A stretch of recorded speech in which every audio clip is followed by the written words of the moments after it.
நேரத்தில் பற்களில் ஒன்று தள்ளி உள்ளதே அதுவா, தள்ளி உள்ளதே அதுவா,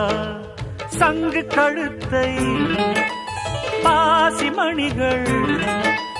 தடவுகின்றதே அதுவா,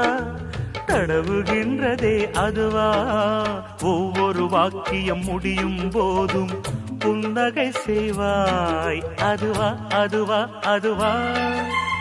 ஓரிரு வார்த்தை தப்பாய் போனால் உதடு கடிப்பாய் அதுவா, அதுவா, அதுவா, அதை அறியாமல் விடமாட்டேன், அதுவரை உன்னை தொடமாட்டேன், எந்த பெண்ணிலும் இல்லாத ஒன்று ஏதோ, அது ஏதோ, அடி ஏதோ உன்னிடம் இருக்கிறது.